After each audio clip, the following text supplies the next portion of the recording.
Welcome, everybody, to A Conversation with Brian. On tonight's episode, I'll be talking with Patty Edwards, a career educator, a former colleague, and now an advanced academics resource teacher. Some people call them gifted teachers. Patty and I will be discussing how to make gifted education the floor to every single classroom, accessible to all. If you were the person who ran gifted education or advanced academic education for the entire world, where would you start? Well, first of all, I would let them know that my philosophy is access to rigor for all. I would actually start pre-K, K. I think if you front load a lot of that information, and when I'm saying information, those critical and creative thinking strategies, and just getting them thinking that, hey, I can do this, developing that growth mindset when they're little. And so that they carry that through, and they get to the point where they know it's okay to fail. It's okay to fail.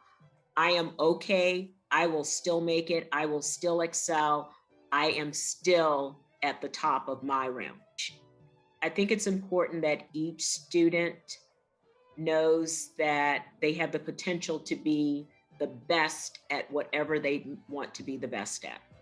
Teachers need to really understand what culture kids are bringing to the classroom. And culture is not race. It's their experience. Culture is your experience and your frame of reference, right? And so she's saying that we missed the boat and we're not really good at that. And this is something that we really have to have an understanding of what this child is bringing from the outside world into this classroom.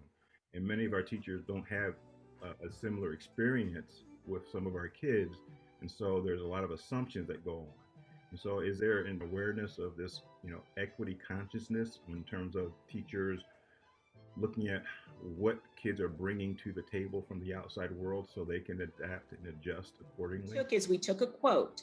The very first one we did was the amount of diversity that is not in children's literature. Right. So, you talk about, 1% Native Americans and, maybe 3 to 5% African American or Hispanic.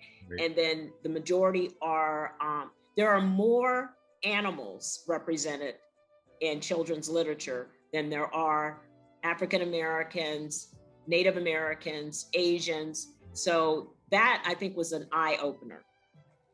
Yeah. Another thing that was an eye opener was the fact, like you were talking about, is the culture. So we talked about how some books just depict certain things about a child's background, when a child just wants to basically see someone that looks like them or has their culture doing exactly what everybody else does. Yep. So that was one thing that our teachers were very conscientious of, especially after we did that quote with the children's literature.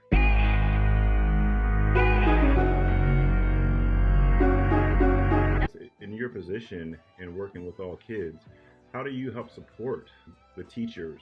And first of all, to help them have the belief that all kids can learn at high levels, that all kids have the capacity for high intellectual performance.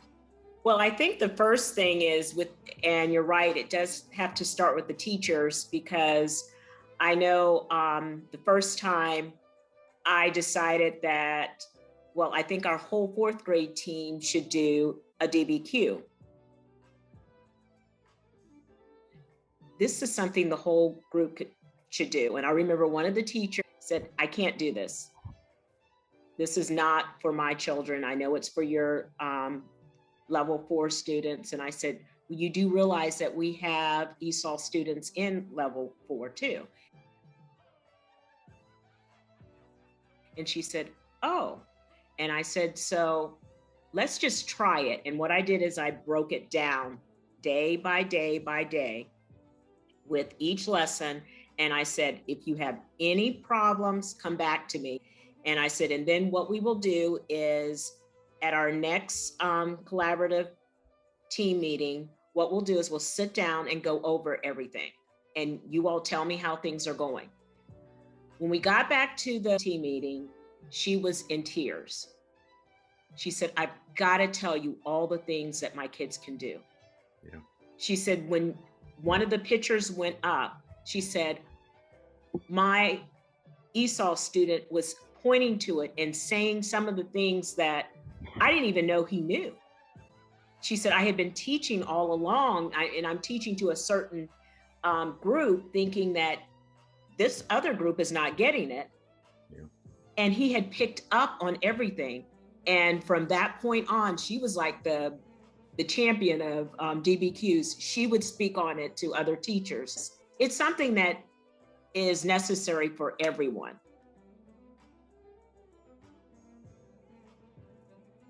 And that's just so wrong, because we wouldn't do that for our own kids. My litmus test is always, what would you do for your own kid? I do that too. Yeah, I had to talk to our coaches about that when they didn't want us to do M squared and MQ in our, which is mathematical thinking. Mm-hmm.